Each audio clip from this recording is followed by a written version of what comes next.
Hello students, in this video now we are going to learn about the carbides.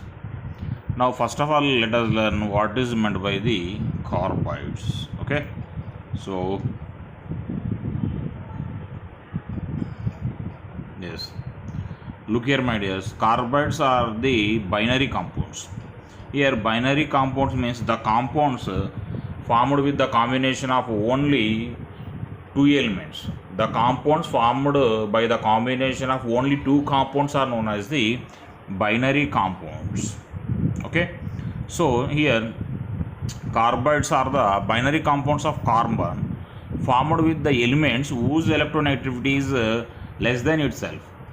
That means when the compounds that are formed with the carbon with the other elements whose electronegativity is less than the carbon are called as the carbides.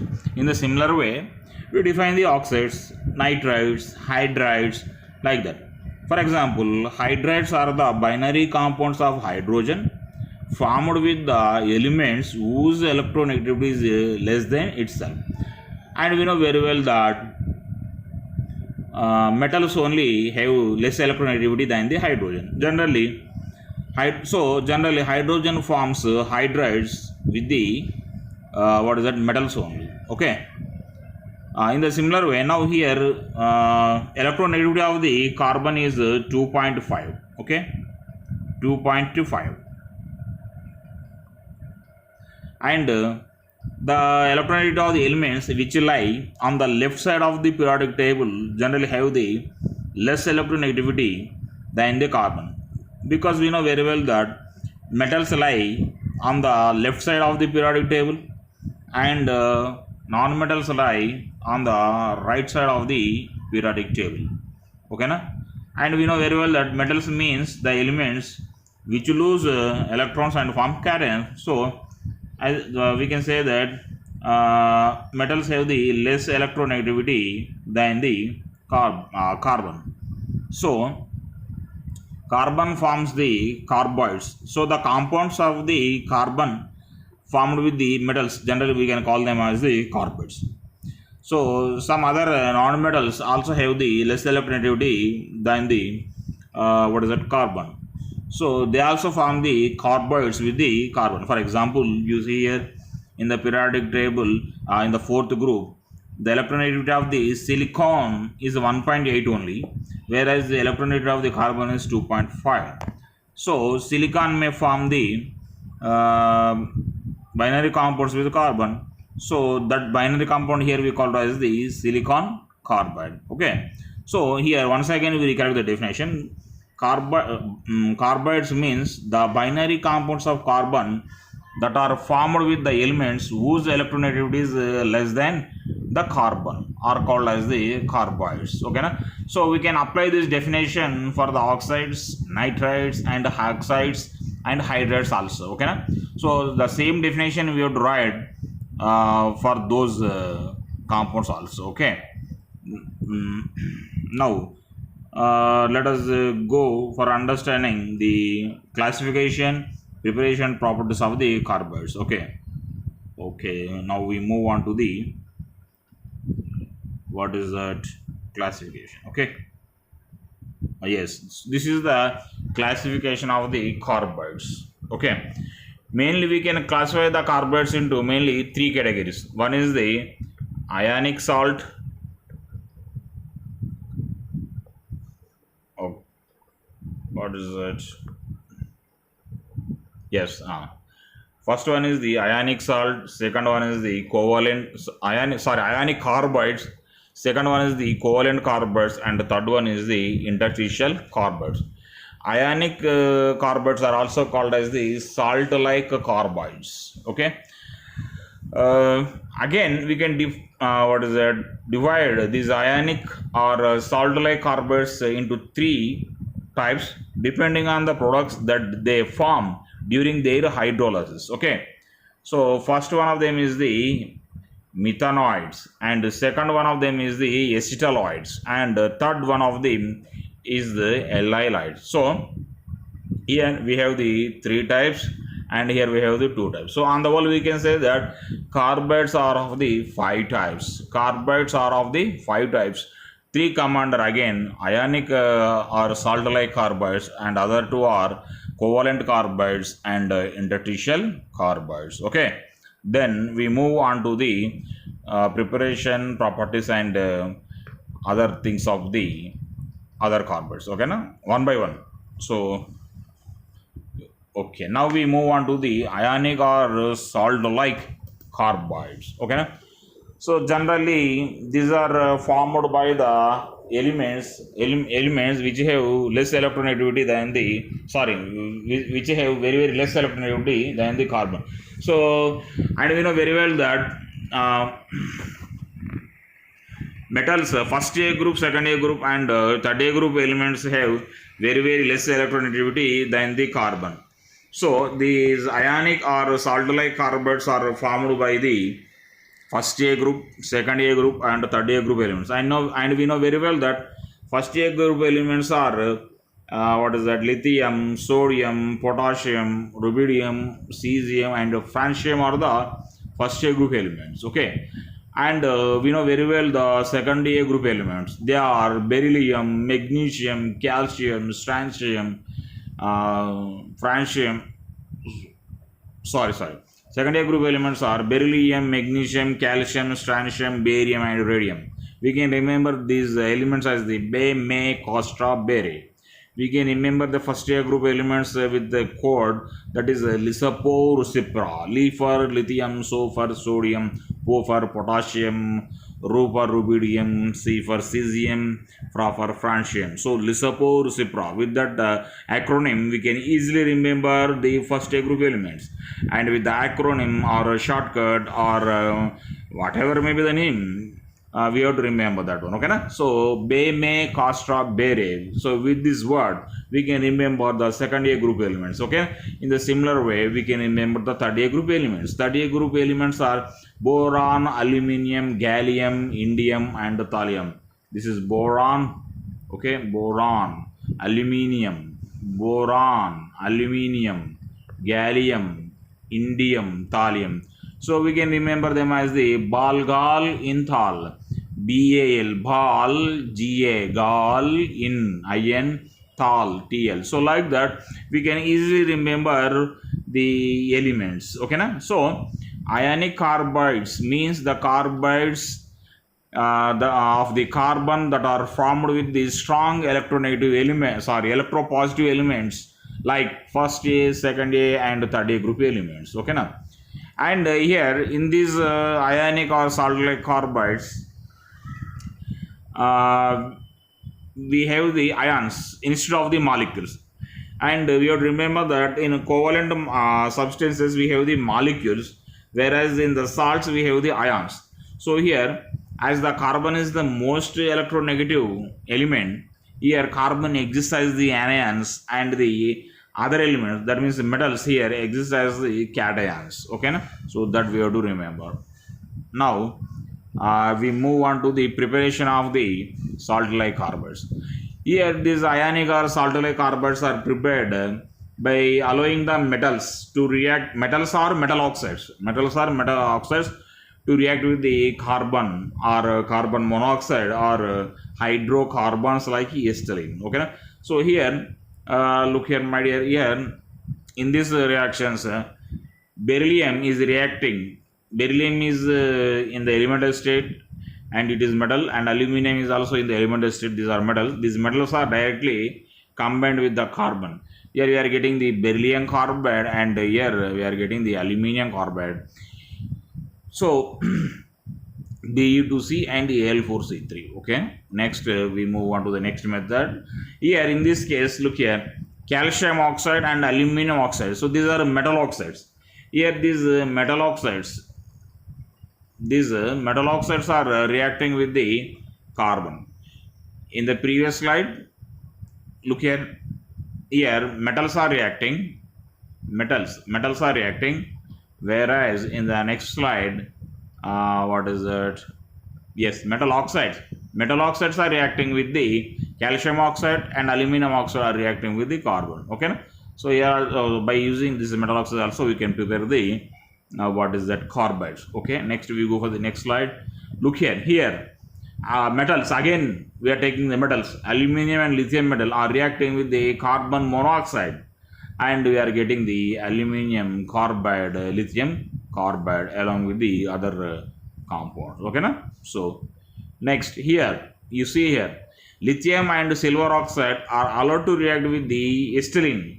Acetylene is a hydrocarbon. Hydrocarbon means the compound which contains only carbon and hydrogen are known as the hydrocarbons. So here this lithium and silver oxide are allowed to react with the acetylene gas, and we are getting the lithium carbide and silver carbide as the products. Okay, next here again we have already learned that the ionic carbides or salt-alloy carbides are divided into three types, no? First one of them is the methanoids, and second one of them is the what is that, stelloid, and third one of them is the allyloids. Okay, na?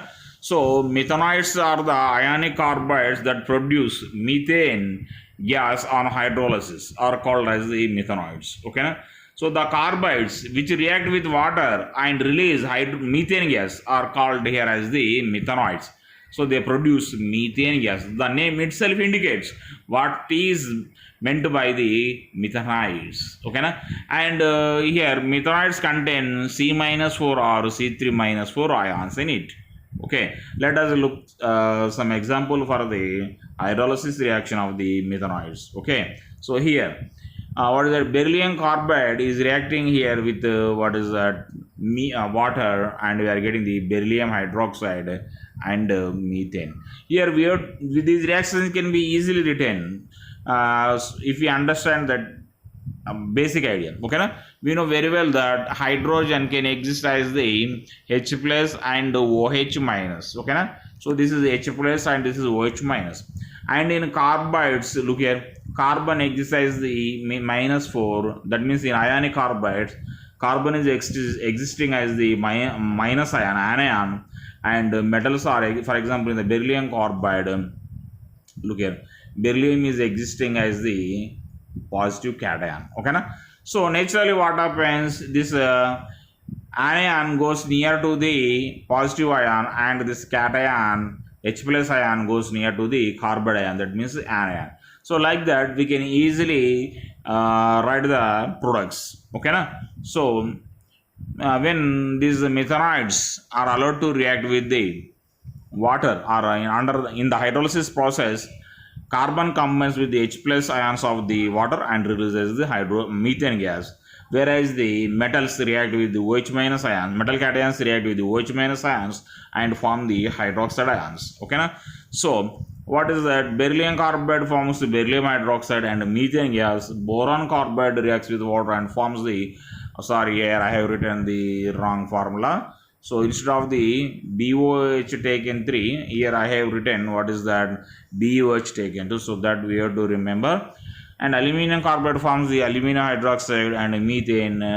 Mn3C, that means manganese carbide. Mn3C means manganese carbide forms here manganese hydroxide, methane, and along with these two, here we are getting one extra product, that is the hydrogen gas. Okay, that we have to remember. Next, let us move on to the next category or next type of the ionic carbides, that is the stelloid. So here the name itself indicates what is meant by stelloids. Okay, na? So here we can expect by looking at the name that those compounds which release acetylene on hydrolysis here are called as the acetylene. So this is a very simple reaction, we can remember. Okay, na?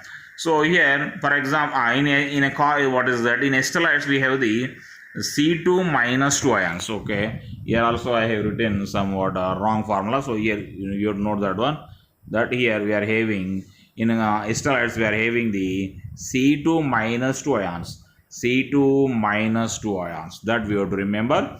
So sorry, okay, okay, in stelloids, yes, in stelloids, Ramachandra Prabhu, okay, in stelloids we have the C2-2 ions. Okay, that we would remember. For example, here calcium carbide is reacted with water and we are getting the acetylene gas. We know very well that acetylene gas is used in the gas welding. Okay, na? So generally this calcium carbide is available in all hardware shops.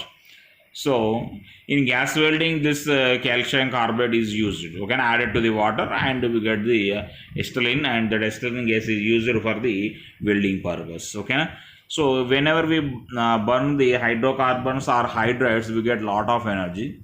That energy is used due to that we use the hydrates as fuels. Okay, now like next category of the ionic carbides is the allyloids. Okay, na? So here so again here by looking at the name we can guess what is meant by allyloids. Allyloids are the carbides that release the Li on hydrolysis are called as the allyloids. In allyloids we have the C3-4 ion. Okay, no, -4 ion, and the formula of the Li is C3H4, and as per the structure we have to write like this. Okay, na? CH double bond, C double bond, CH2. Okay, na? So at the end of this video I will add one more small video in which we can get an idea about the three-dimensional structure of the aniline. Okay, aniline. Okay, na? So the carbides which produce aniline on hydrolysis are called as the allyloids. So once again we quickly recollect what are the types of the ionic carbides. Okay, na? There are three types of ionic carbides. First one of them is the methanoids, and the second one of them is the esteroids, and the third one of them is the allyloids. So like that we have the three types of the ionic carbides. Okay, na? Here ionic carbides have the salt-like structure. Okay, na? That point we would remember. Okay, na? And in ionic carbides we have the ions instead of the molecules. That point we have to remember. Next we move on to the second category of the carbides, that is the covalent carbides. Okay, na?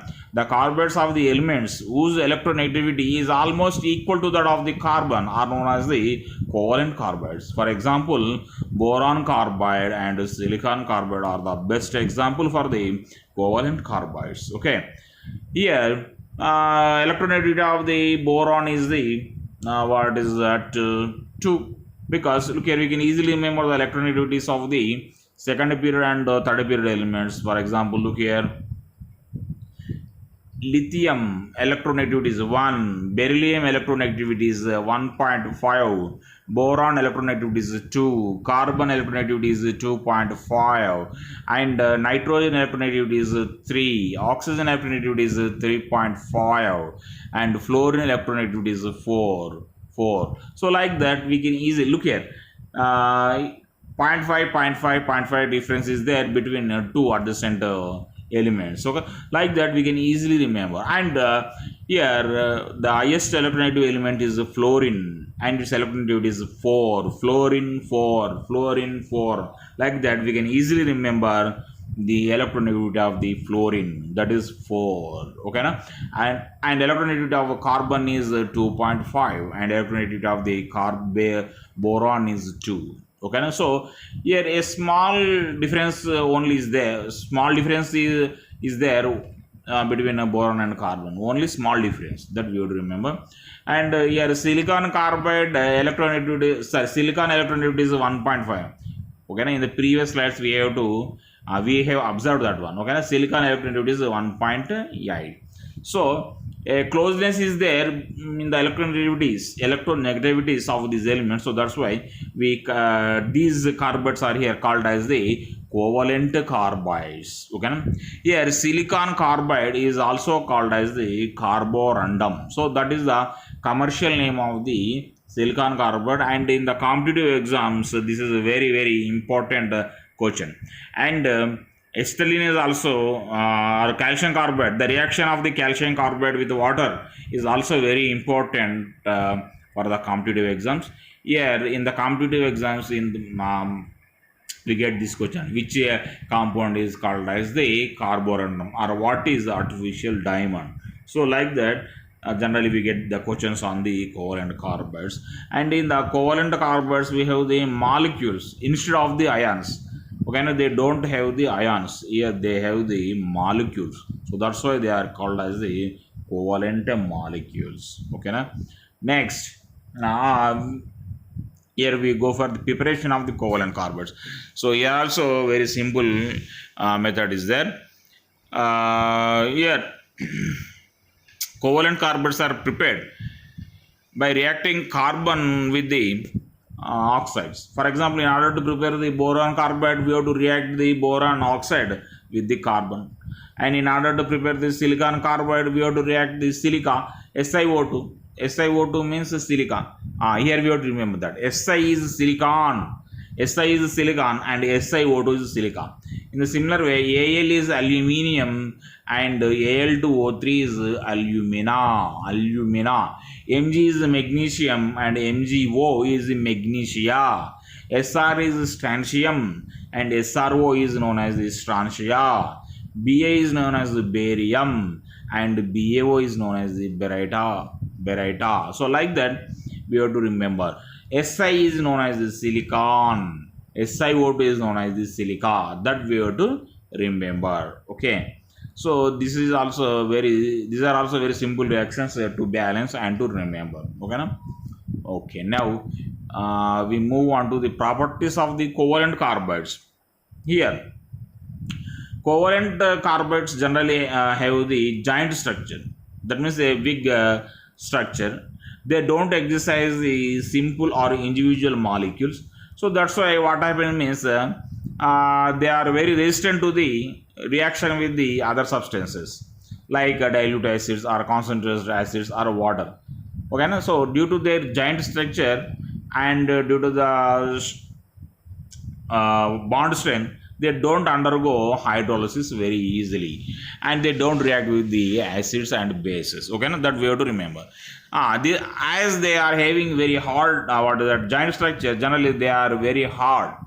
Okay, na? And but they may decompose upon heating at high temperature. That we have to remember. Here look here, silicon carbide is as hard as a diamond, and we use this silicon carbide as abrasive. Abrasive means a substance that is used to soften the surfaces is known as the abrasive. So in most of the cases we use the silicon carbide and boron carbides as the abrasives. Okay, na? Abrasive. And sometimes we use the aluminium oxide, that is known as the carborundum. Aluminium oxide is known as the carborundum. Corundum. Silicon carbide is known as the carborundum. Aluminium oxide is known as the corundum. So like that, these corundum as well as the carborundum both are used as the abrasives. Okay, that we have to remember. And look here, this is the giant structure of the giant three-dimensional structure. Of the silicon carbide. Here, silicon carbide structure is very much similar to the structure of the diamond. But some places of the carbon are occupied by the silicon. And as we know, both carbon and silicon belong to the fourth group. We can easily replace carbon atoms of the diamond with the silicon. And here silicon is surrounded by the 4 carbon atoms. In the similar way, each carbon atom is surrounded by the 4 silicon atoms. That we can easily observe in this diagram. Okay, na? The black dot indicates the carbon atom and here yellow dot indicates the silicon atom. So here each carbon is surrounded by the 4 silicon atoms, and each silicon atom is surrounded by the 4 carbon atoms. Okay, that we have to remember. And look here, this is the photo of the silicon carbide collected from the Wikipedia. Okay, now we go for the third category of the carbides, that is the interstitial carbides. Generally these interstitial carbides are formed by the transition elements. Once again we recollect. Look here, carbides are of the 3 types. First one of them is the ionic carbides, second one of them is the covalent carbides, and the third one of them is the interstitial carbides. Here, ionic carbides or salt carbides are mainly formed by the first A and second A group elements, and covalent carbides are formed by the what is that, third A and fourth A group elements. And here interstitial compounds are formed by the transition element. So we can easily remember which type of elements form which type of the carbides. Okay na? And look here. Here we can compare the metals with the book. Okay na? And here we have to assume that each paper of the book represents the each layer of the metal. And we know very well that in solids atoms are arranged very closely to each other, How much closeness is there? Whatever may be the closeness, we can observe some empty space or vacant space left here and there. Okay na? So these empty spaces left are called as the interstitial sites. So the empty spaces left among the metal atoms are known as the interstitial sites. They are also called as voids. So these interstitial, when these carbon atoms occupy these interstitial sites, we get the interstitial carbides. Okay.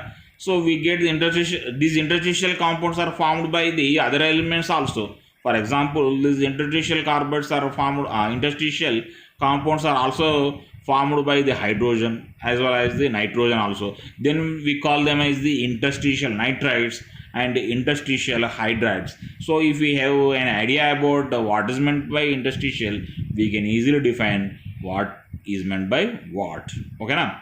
So generally these interstitial compounds are formed by the titanium, zirconium, tungsten, vanadium and molybdenum. Okay na? Here these are non-stoichiometric compounds. These interstitial compounds are non-stoichiometric. That means here they don't have any fixed formula because they don't follow any valence rules, no? So that's why we call them as the non-stoichiometric compounds. Non-stoichiometric compounds. Okay, na? Non-stoichiometric compounds. So they don't have any fixed formula. Whereas the salt carbides or ionic carbides and covalent carbides are not non-stoichiometric carbides. They are stoichiometric carbides because they have the fixed formula. Okay, na? And interstitial carbides or interstitial compounds are prepared while cooling by cooling the liquid metals and passing the non-metal gases like hydrogen or by adding the carbon powder or by adding the hydrogen gas. That means we can get the interstitial compounds by cooling the transition metals in the presence of the elements which type of for example what is that, if you cool these liquids, we can get in the presence of carbon, we get interstitial carbides. If you cool these liquid metals in the presence of the hydrogen gas, we get the interstitial hydrides. If you cool these transition metal liquids in the presence of the nitrogen gas, we get the interstitial nitrates. So like that, we get the interstitial compounds. Okay, and many carbides have the cubic closed package structure. And carbon atoms occupy the octahedral holes present in those cubic closed packed structure. Here these interstitial carbides can be classified into two categories. One of them is the ideal interstitial compounds and second one of them is the distorted interstitial compounds. Okay, here in ideal interstitial compounds, the radius of the void is 1.4 angstroms, whereas the inter radius of the voids is 1.13 angstroms. Okay, na? That means if the radius of the void has sufficient radius, then we get the ideal interstitial compounds. That means here in such type of in ideal interstitial compounds, nothing harm will happen to the metal structure. But in the distorted interstitial compounds, what happens means the metal structure will disturb.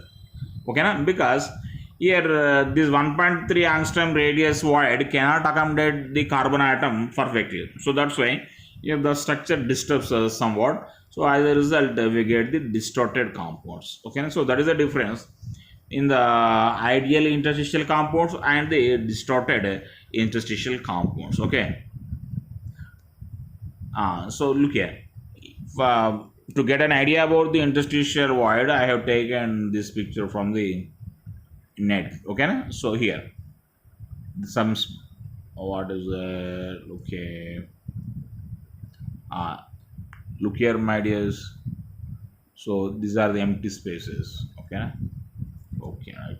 These empty spaces are called as the interstitial sites, or what is that, voids. These interstitial sites are extremely hard and they are good conductors of electricity and heat. The properties of the interstitial carbettes are very much similar to their parent metals. For example, tungsten carbide properties are very much similar to the properties of the tungsten, and titanium carbide properties are very much similar to the titanium. That means the interstitial properties of the interstitial carbettes are very much similar to the properties of their parent metals, that we would remember. But here the hardness increases somewhat. Okay, na? That we would remember. And the properties of these carbettes are midway between the ionic and covalent carbides. Okay. Now we go for the industrial applications of the carbides. For example, here boron carbide is used for cutting diamonds, and we know very well that diamond is the hardest substance. Okay, na? On the Mohs scale it lies on the top and its value is 10, and graphite is the talc is the softest compound on the Mohs scale. Hardness is measured on the Mohs scale. Okay, na? So on the Mohs scale, talc is the first compound and the diamond is the last substance. Okay, na? So we can make cuts on the diamonds also by using the boron carbides. Okay, na? And here boron carbide is used for making lamp filaments and for making the electrodes of electric furnaces and for drilling holes in the rocks. So boron carbide is a very hard material. So by using this boron carbide, we can make cuts on the diamond as well as we can drill the rocks. Okay, na? And second application, silicon carbide is used as a deoxidant, nothing but here reducing. We can say it as the reducing agent in the metallurgy, and it is used to resist the electric and it is used as an abrasive. I have already explained what is meant by abrasive. And third point or third application, aluminum carbide, and already we have learned the reaction of the ionic carbides with the water. Okay, na? In that we have learned that aluminum carbide is a methanide. So we know very well that methanoids release methane gas. So aluminum carbide on reaction with on reaction with water release the methane. And already we have learned that calcium carbide is a stellite, so it releases the stellene gas. So this is very easy to remember. And look here, tungsten carbide is used to prepare the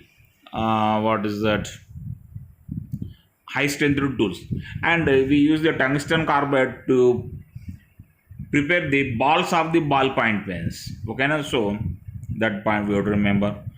This is very important with respect to the competitive exams. Okay, na? Which compound is used to prepare the balls of the ballpoint pens. Like that, they ask the question. And these are used in the furnace linings because they can withstand at high temperatures. These carburetors are very hard and they do not melt or decompose even at high temperatures. So that's why generally these substances are used for lining of the furnaces from the inner side. Now these are used in the electron thermal work and are used as reducing agents in the metallurgy. Okay na? As these carburetors contain carbon and metals, we can use the carburetors as the reducing agents. We know very well that carbon is a good reducing agent. In the similar way, metals are also good reducing agents. So metal carburetors naturally act as the reducing agents. And these are used as abrasive and cutting tools and drilling tools. So these are the some industrial applications of the carburetors. Thank you, my dears, for watching the video.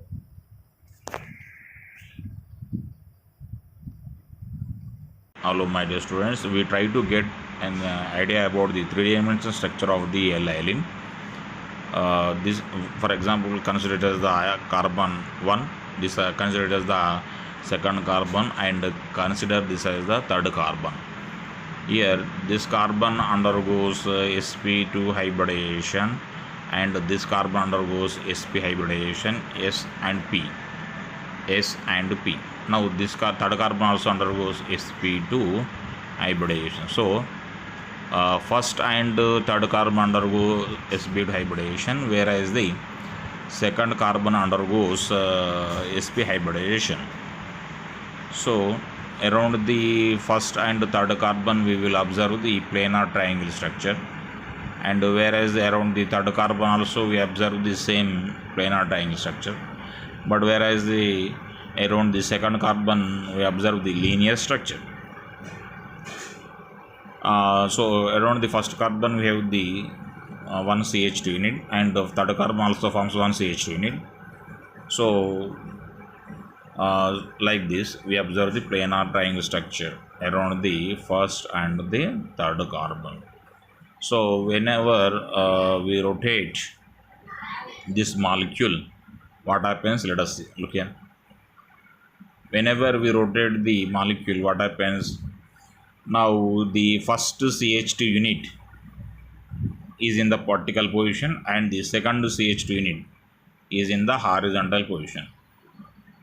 That means these two CH2 units are perpendicular to each other. Now let us rotate once again for 90 degrees. When we rotate for one more 90 degrees, what happens?